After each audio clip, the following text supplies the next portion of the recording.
Sebelumnya, Assalamualaikum warahmatullahi wabarakatuh. Perkenalkan di sini saya Alvin Pratama dengan NIM 3213131035. Saya berasal dari kelas A Pendidikan Geografi Tambuk 2021 Universitas Negeri Medan. Nah, di video kali ini saya akan menjelaskan mata kuliah Geologi dan Geomorfologi Indonesia. Di sini judul yang saya angkat yaitu analisis bentang alam serta pengaruhnya terhadap potensi wisata air terjun di Kabupaten Asahan. Nah, barangkali tak sedikit dari kita begitu yang belum mengetahui di mana sih Kabupaten Asahan itu dan apa saja yang menarik di salah satu kabupaten Sumatera Utara ini. Nah, di video kali ini saya akan berusaha menjelaskan lebih detail tentang Kabupaten Asahan, khususnya potensi wisata air terjun yang berada di dalamnya. Yang pertama, kita akan membahas geografis Kabupaten Asahan. Nah, Kabupaten Asahan ini berada di kawasan pantai timur Sumatera Utara. Apabila kita analogikan sederhana, maka jaraknya itu sekitar 4-5 jam dari kota Medan bila menggunakan transportasi darat seperti bus, mobil, ataupun sepeda motor. Nah, luas Kabupaten Asahan ini berkisar di angka 3.732,97 km bujur sangkar, yang di dalamnya ada 25 kecamatan serta terbagi menjadi 204 desa atau kelurahan definitif. Nah, mengenai batas-batas wilayah Kabupaten Asahan, antara lain yaitu sebagai berikut, di mana di sebelah utara berbatasan dengan Batubara, di sebelah selatan berbatasan dengan Kabupaten Labuhan Batu Utara dan Toba Samosir, di sebelah barat berbatasan dengan Kabupaten Simalungun, sedangkan di sebelah timur berbatasan dengan Selat Malaka. Nah, di sini eh, melihat jaraknya dari kota Medan mungkin sangat jauh, makanya Kabupaten Asahan ini belum terlalu familiar bagi beberapa orang ataupun banyak orang di Indonesia. Nah, selanjutnya ini merupakan tampilan peta dari Kabupaten Asahan secara administratif. Nah, di sini secara iklim ya, meteorologi dan klimatologi, Kabupaten Asahan ini termasuk daerah yang beriklim tropis dan memiliki dua musim, yaitu musim kemarau dan musim hujan. Musim kemarau dan musim hujan ini biasanya ditandai dengan sedikit banyaknya hari hujan dan volume curah hujan yang terjadi pada bulan terjadinya musim tersebut.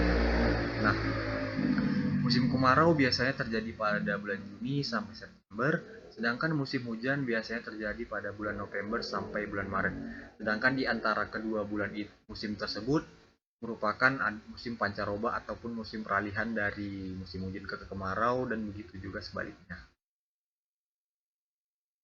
Nah, dari aspek geografis kita beralih ke aspek geologi, di mana sesuai dengan topografi Kabupaten Asahan yang relatif datar dan berbatas dengan pantai, maka Kabupaten Asahan ini merupakan muara dari sungai yang mengalir dari dataran tinggi di sebelah baratnya. Nah, pada umumnya formasi geologi yang membentuk wilayah Kabupaten Asahan adalah formasi kuartir.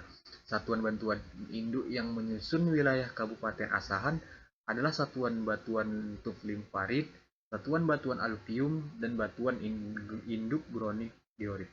Nah, dari aspek geologi ini saja kita bisa mengasumsikan bahwasanya Kabupaten Asahan ini merupakan salah satu kawasan yang sangat potensial karena dia langsung berbatasan dengan pantai, dimiliki banyak satuan batuan induk yang mungkin secara ekonomis bisa dimanfaatkan dan bisa menjadi pundi-pundi pendapatan bagi kehidupan masyarakat sekitar apabila bisa tereksplorasi dengan baik.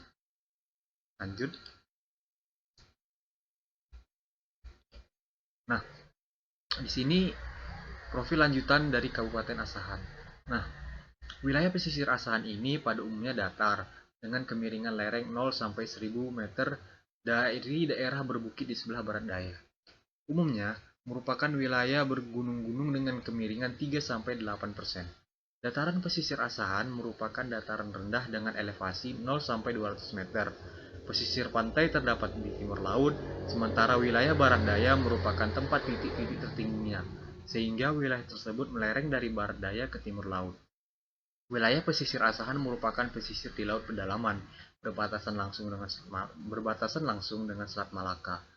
Arus laut mengalir di sepanjang pantai dari utara ke selatan atau sebaliknya, bukan merupakan arus yang tegak lurus pantai. Karena itu, daya kikis yang dimiliki air laut tidak begitu kuat.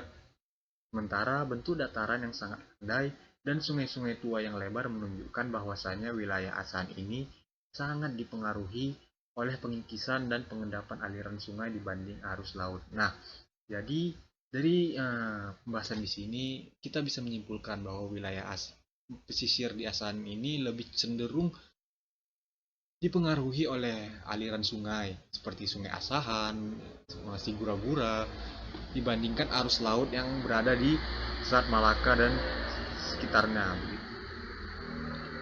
Lanjut. Nah, kita sudah membahas terkait aspek geografis, aspek geologis, dan profil lanjutan dari Kabupaten Asahan. Nah, bagaimana sih, apa sih gitu pengaruhnya terhadap potensi wisata air terjun di Asahan? Nah, seperti yang kita sudah bahas bersama tadi bahwasanya Kabupaten Asahan ini kan cenderung pandai dikelilingi oleh, maksudnya berada di iklim yang cenderung merata ya antara musim hujan dan musim kemarau, serta lebih didominasi oleh pengaruh arus sungai dibanding arus laut. Nah, makanya dengan aspek geologi dan geomorfologinya yang cukup mendukung terhadap keberadaan sejumlah spot wisata di Asahan, salah satunya yaitu air terjun. Nah, di lingkup Sumatera Utara saja, Asahan telah dikenal reputasinya lantaran memiliki banyak sekali air terjun yang memanjakan mata wisatawan. Apa efek domino dari kawasan wisata air terjun ini? Nah, dengan adanya wisata yang melimpah di sini, roda perekonomian masyarakat akan jadi bergerak aktif yang mampu mendulang pundi-pundi pendapatan bagi pemerintah daerah. Nah, beberapa air terjun populer di Asahan itu cukup banyak, tapi di sini saya hanya akan membagikan 4 saja. Di mana ada air terjun Ponot, ini merupakan yang paling dikenal di Asahan. Kedua ada air terjun Turbo atau Turunan Bolon. Yang ketiga ada air terjun Jambuara Indah, dan yang keempat ada air terjun Simanik-Manik.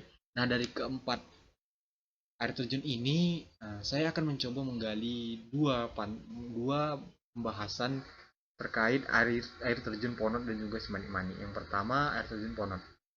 Nah, air terjun Ponot ini tepatnya terletak di desa Tanglian. Sebelumnya, air terjun Ponot tepatnya terletak di Kecamatan Aik Songsongan, Kabupaten Asahan, Sumatera Utara. Nah, air terjun Ponot berada di aliran Sungai Ponot yang merupakan anak Sungai Asahan. Letaknya berada di ketinggian sekitar 500 meter di atas permukaan air laut. Pemandangan khas dari lokasi ini ialah air terjun yang banyak dirimbuni oleh pepohonan hijau. Tak jauh dari air terjun Ponot, terdapat sejumlah air terjun kecil yang juga bisa dinikmati. Aliran air terjun Ponot bukan tipe vertikal langsung jatuh, melainkan ada 2 hingga 3 tingkatan yang mempercantik tetesan airnya. Nah, di sini saya sudah menampilkan foto gitu ya, spot air terjun Ponot, di mana air terjun ini tidak langsung jatuh, melainkan ada beberapa tingkatan lagi air terjun di bawahnya, sehingga sangat menarik wisatawan agar datang ke sini untuk berlibur ataupun sekedar berfoto ria saja. Nah, selanjutnya ada air terjun Simanik-Manik. Nah, air terjun ini juga dikenal dengan nama air terjun Alam Tani, yaitu sebuah air terjun yang berada di Desa Lobur Rapa, Kecamatan Aik Songsongan, Kabupaten Asahan, Sumatera Utara. Nah, jika dilihat dari aksesnya, air terjun ini bisa ditempuh sekitar 2-3 jam dari kota Kisaran yang merupakan ibu kota Kabupaten Asahan. Air terjun ini memiliki ketinggian sekitar 15 meter serta memiliki kolam tampung berdiameter sekitar 30 meter. Nah, di bawah luncuran air terjun ini juga memiliki tanah cekung dengan kedalaman sekitar 10 meter. Nah, aliran air terjun Simanik-Manik ini sendiri bersumber dari sebuah sungai kecil yang melintasi hutan dan bermuara di Sungai Asahan. Nah, di air terjun Simanik-Manik ini kenampakannya mungkin lebih cenderung sama begitu seperti kebanyakan air terjun di Indonesia ataupun di negara-negara lain di dunia.